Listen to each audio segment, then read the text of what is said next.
Hola amigos, estoy tratando de hacer una serie de vídeos para poder explicar acerca de la naturaleza humana, que es el tema que a mí me concierne y que más me preocupa. Y me gustaría que pudieran ver estos vídeos uno tras otro porque son interesantes y es muy poca la cantidad de gente que se dedica o que dedica su tiempo a la búsqueda de lo que es natural, de las normas, normas de la naturaleza, normas de comportamiento. Hay mucha gente que está participando de partidos políticos que yo no sé cómo a los cenadores, es decir, aquellos que cenan gratis, no se les ocurre ponerle otro término que partido, porque partido implica que está roto. Podrían ponerle un término como entero, por ejemplo. Al partido entero, no, al entero en cuanto a tradición ideológica, pero bueno, ese tema no va a cambiar. Yo quería, antes que todo, déjenme decirles que no es con ánimo de excusa ni nada, porque yo soy uno más de los afectados por el artificio de una conciencia social adquirida. Les tengo que decir que no cumplo lo que digo. A pesar de comprender qué es lo que debería hacer o cómo debería comportarme, la verdad es que yo no cumplo con lo que pienso, con lo que digo. Y lo justifico en una serie de costumbres y convencimientos que he ido adoptando a lo largo de mis años de historia, previo al conocimiento de estas normas que he descubierto o que acabo de poner en este manifiesto. El barniz que expongo en esta charla comenzó en mí siendo muy joven, siendo muy chico. Creo que tenía 8 años cuando me rompí la falange del anular derecho al golpear con desesperación los azulejos de la cocina, preguntándome, ¿por qué no me respondes, Dios? ¿Por qué Dios no me responde? Yo estaba obsesionado con esa idea de que si orabas a Dios, Dios te tenía que contestar, pero nunca me contestó. Bueno, entonces quería saber y no encontraba verdad que me convenciera, así es que decidí hurgar por mi cuenta y yo creo que 40 años después puedo decir que he encontrado esas razones que me aseguran el convencimiento de la naturaleza humana. Esto es algo muy personal, es muy particular y quiero dejar en claro que el hecho de que yo me sienta convencido de estas normas no obliga a nadie a convencerse de lo mismo. Cada cual es libre de llegar a sus propias conclusiones. A lo que voy es a que después de conocer o de escuchar mi exposición, alguien podría decir, bueno, ¿y por qué Martín no hace lo que dice que se debería hacer? Pues bueno, porque uno carga una sucesión de hábitos de conducta que son difíciles de eliminar. Uno tiene tradiciones que ha ido aprendiendo, costumbres, hábitos sociales, un montón de aspectos que uno, por mucho que se esfuerce, no puede eliminarlos. Hay quienes se justifican el padre Gatica y dicen, bueno, el padre Gatica predica y no practica. A mí este refrán me sorprendió sobremanera cuando lo escuché por primera vez. Imaginaos la cantidad de científicos que dejarían de creer en Einstein y en sus postulaciones si no creyesen en su fórmula, esta de la energía igual a la masa por el cuadrado de la velocidad de la luz. Einstein nunca viajó al cuadrado de la velocidad de la luz. Es decir, de hecho, todavía no se ha logrado establecer esa velocidad como real. Nadie ha podido viajar a esa velocidad. Galileo no dio la vuelta alrededor del Sol. ¿Dudaría alguno de ustedes que su visión heliocéntrica no es cierta porque nunca dio la vuelta alrededor del Sol? Imaginaos la cantidad de políticos que se arruinarían por falta de seguidores porque ninguno de ellos cumple lo que predica. ¿Cuántos padres advierten a sus hijos que conozcan la familia de su pareja antes de asumir el compromiso matrimonial? ¿Y cuántos de ellos lo hicieron? En lugar de facilitar el emprendimiento, ese refrán paraliza, anula todo tipo de iniciativas ideológicas porque ninguna idea es posterior a la imagen. Por lo tanto, les pido que comprendan que no soy un modelo ejemplar, pero al menos tengo un modelo educativo para orientar a mis hijos y nietos y evitar que sufran los errores que hemos padecido. Quizá no se pueda evitar que sufran, pero me conformaría con disminuir su dolor. Y si además lo descubierto ayuda a ustedes a mejorar su convivencia, dejemos que el padre Gatica predique aunque no lo practique. Yo les pido que en lugar de escudarse en un refrán popular e impedir un conocimiento que pudiera ser muy interesante para su desarrollo intelectual, que escuchen la prédica y después de evaluar esa prédica saquen sus propias conclusiones. Un adolescente, perdón, un adolescente me preguntó con cara extraña un día por qué los adultos mayores se ralentizan, es decir, se hacen cada vez más lentos, y se olvidan de tantas cosas. Yo le respondí, tienes entre 18 y 20 años de vida, ¿no es así? Si a tus 20 años le resto los primeros 10 años de tu existencia, años de infancia en los que aún no disponías de criterio particular suficientemente desarrollado como para tener o asumir una autonomía en la comprensión de las cosas, nos quedan 8 o 10 años de inteligencia sobre tus hombros. Luego tú tienes 8 o 10 años de inteligencia. Y digo inteligencia porque durante esos 20 años el ambiente que te rodeó fue un ambiente de protección, de orientación, de cuidados hacia tu persona. Tus padres, tus familiares, tus vecinos, amigos y profesores te observaban como un receptor de educación.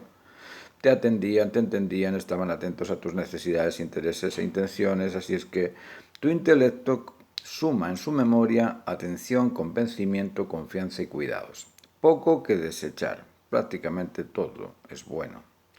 Sobre la experiencia de haber recibido lo mejor continuamente, es lógico pensar que lo que escuchas es certero y digno de criterio. Luego el convencimiento es mucho más fácil para tu mentalidad, para tus 10 años de proyecto educativo que para el adulto.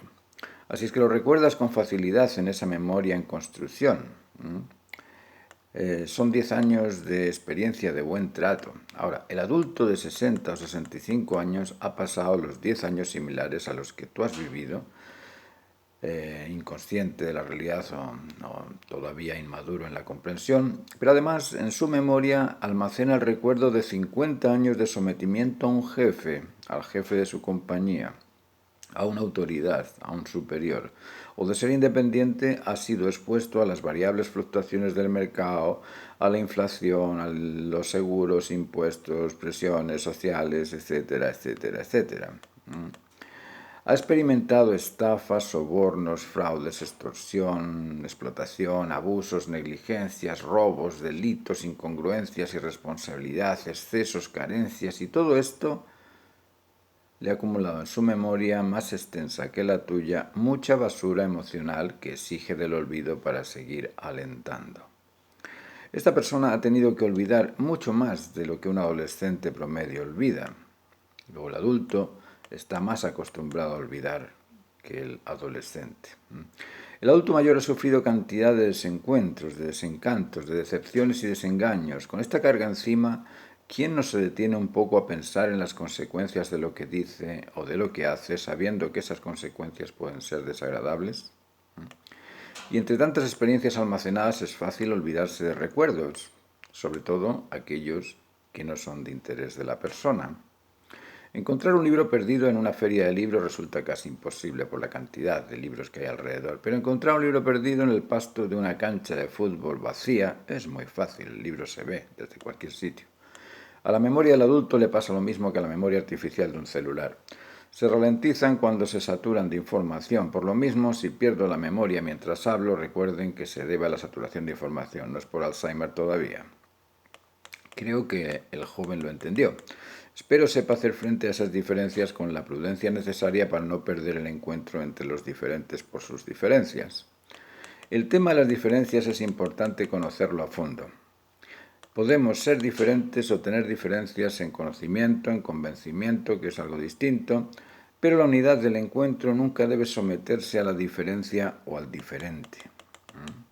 Conocimiento y convencimiento son dos palabras parecidas, pero con enormes diferencias en su significación. Conocimiento es disponer de la noción, en otras palabras, es haberlo visto, oído, olfateado, gustado, tocado. Es fruto de la experiencia de contacto. Después vamos a examinar la diferencia entre contacto y conexión. Conocemos el lugar donde estuvimos, la morfología de las personas que vimos, la canción de la canción de moda, las monedas del lugar, etcétera, etcétera. Eso es conocer, que también es diferente en su significación con comprender.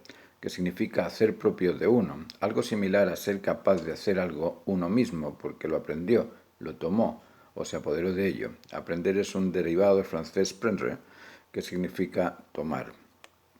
Y convencerse o estar convencido es sentirse seguro por considerar que se dispone de la verdad o de la justa razón de una realidad observada. Esto es muy diferente. El conocimiento se intercambia sin afectar al otro. Expresar lo que conoces no hay problema. Estuve en Madrid, ¿lo conoces? Cero problema, no hay problema. La comprensión se demuestra al practicarlo, tampoco hay problema. ¿Comprendes cómo se hace la tortilla? Bueno, si lo comprende sí, si no lo comprende, no hay problema.